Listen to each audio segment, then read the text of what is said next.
Well, you know that ITV aren't going to kill you. It's all a load of rubbish, it's fake. You do one trial and 50% of your clothes are completely done. Hi everybody, I am thrilled to be chatting today with Georgia Toffolo. Georgia was Made in Chelsea for several years and then was a contestant in I'm a Celebrity, Get Me Out of Here, and went and bloody won it, which is amazing. She's now launched an amazing raw dog food called Wild Pack. Georgia, thank you so much for sparing the time, because I know you're so busy.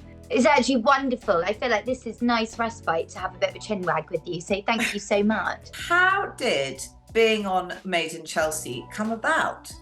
Well, I love this question because it was a total accident. So I was on my gap year in London. I was running the door of this nightclub. I was a nanny in the day, and this opportunity came along to be an extra on Made in Chelsea. And they said, oh, it pays all right. It's done by the hour. And I said, well, I'll do that as well. It transpired quite quickly that I knew everyone.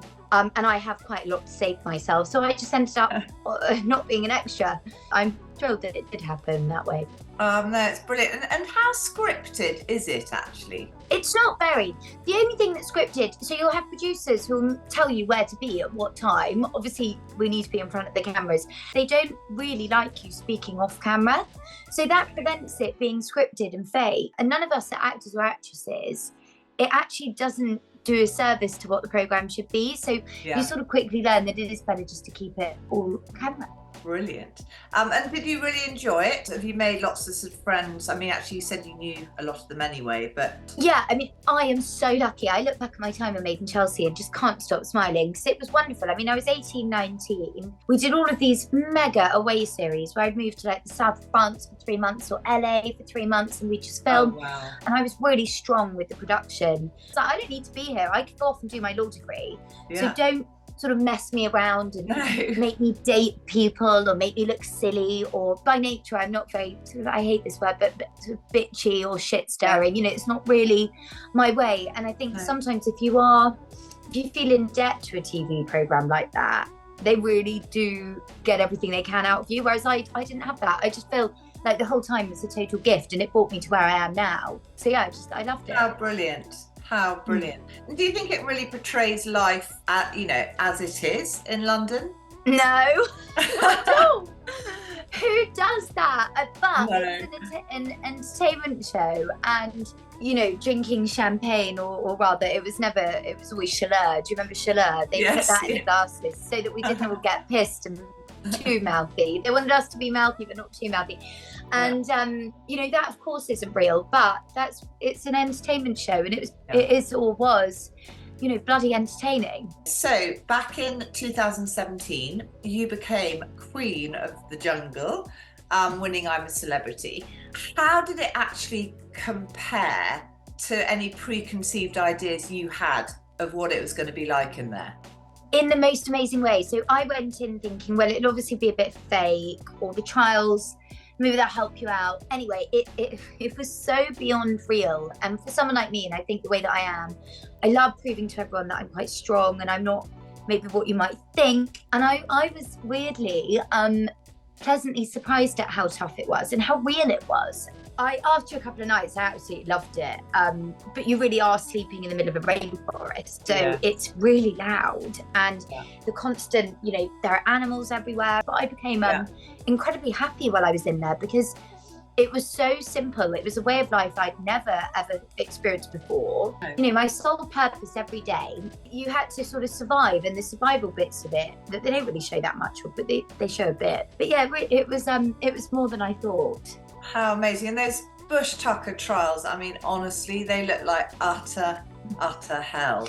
Yeah, I mean, they were hellish, don't get me wrong, but you're talking to, obviously, if you'd have asked me after week 1, I was petrified, but I ended up doing so many of them. And then last year I did the Jungle again in South Africa, which was an all-stars version. So, of course, I really am a bit of an old mucker now when it comes to Bush Tucker trials, so I don't think they're that scary. Well, you know that ITV aren't going to kill you, but it doesn't stop people being absolutely petrified. And after something really horrible, like when you're sort of, covered in fish guts and whatever, is there somewhere to go and have actually a proper shower, or is it literally waterfall?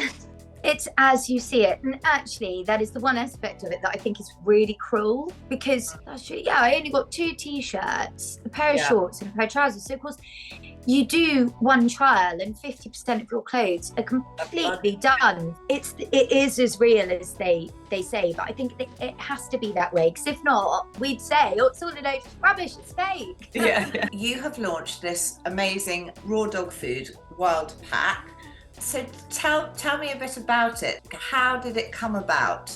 Oh, thrilled. I love talking about it. So it came about 4 years ago. I got a little dog and he had the most terrible problems with, going to the loo, and his coat was embarrassed to walk him because he looked like he was not being loved or looked after. And I kept going to the vet and they kept saying, switch his food to this, this, this, and this. Cut a really long story short, just by cutting out ultra-processed junk food from his diet, he was a totally different dog within 3 weeks. So I thought, well, if it's worked for Mont, let me see what's out there. And now I'm at the helm of my dog food business, Wildpack, as you mentioned. So I'm basically on a crusade to cut out ultra-processed junk food for dogs. I launched a really big campaign yesterday in Westminster, which was literally, very noisy, and there were loads of dogs. And we had placards, and I had a big megaphone. But what I'm starting to campaign against are the harmful levels of these things called glycotoxins, which are really prevalent in ultra-processed dog foods. The studies that the experts that I've been working with are pointing to, it's that they're really, really high in kibble and ultra-processed dog foods. Yeah. So I just want there to be a little bit more transparency about that. If anyone asks me, of course, there's a reason why I've launched Wildpack. I think it is the best dog food that you could feed your food in the UK. And all of the ratings and all of the experiments that have been done on it shows that. But It doesn't matter if you don't agree or don't want to buy it. Just maybe revisit what you're looking at the moment and look at just feeding your dogs sort of whole foods. Do you do a puppy version? Yes. So I launched with six recipes in total, and one of them is specific for puppies, but I would say my puppy recipe is perfect for any dogs that have a super sensitive tummy, whereas the other 5 are so full to the brim of goodness. I just wanted to be a little bit more cautious with the puppies. Is it suitable for all types of dogs, whether they lead more sedate life? Is it suitable for country dogs that might be working dogs who go shooting with dogs? So specifically my 6 recipes were made for working dogs. And the reason why I did that is because I think all dogs should be fed good food, right? I did an amazing trade show just before Christmas at the London Horse Show. Loads of people were saying, oh, but if it's made for working dogs, what about my dogs? And every time I just talk them through. So let's say a human, for example, but it's exactly the same for dogs. If we're fueling our bodies with brilliant fuel that we're meant to be eating, your blood glucose levels stay consistent. So with these dogs that are maybe live in a townhouse in London, but have really crazy spikes in their energy levels and then become really lethargic at other times, that for me is suggesting that they have blood glucose spikes. Yeah, so the food is brilliant for those dogs too. It's exactly the same thing. And I want everyone to go away and do their own research. I hope I'm not saying anything that's too sciencey, or because I'm not trained, but it's all pretty basic nutritional stuff that I believe in. So yeah, it's great for all dogs. Okay, so the kibble revolution, that is can the kibble, get rid of the crap, basically. I think to get a lot of noise with the campaign, you have to be as bullish as you've just said. Can the kibble? Those are the call to actions that I want. And in the short term, I would like the government to maybe just look at the way that pet food across the UK is marketed and sold. Maybe just encouraging dog owners to turn over and look at the back of the packet, look at the ingredients that are going into these things. We know that ultra-processed foods are bad for humans, but the way that the dog food is made is off the charts. So yeah, I'd like them to look at it. Have you got any sort of plans for dog nutrition and Wildpack? Yeah, of course, I can't wait. At the end of next month, I'm launching my treats, which I'm so excited about. So I'm going to market with 3. I could have chosen more because I just love all of them that I tested, but why I'm so proud of them is that they're single ingredient, and as I just touched upon, most treats have about 25 ingredients in. So I'm going to have a venison, a beef, and then the salmon. So I'm sure that your readers and listeners will love them. Oh, that is just so cool, and I can't thank you enough for having a chat, honestly. Loved it. What fun! Thank you so much. Can't wait to see Wildpack posted on Grapevine. Yeah, no, brilliant.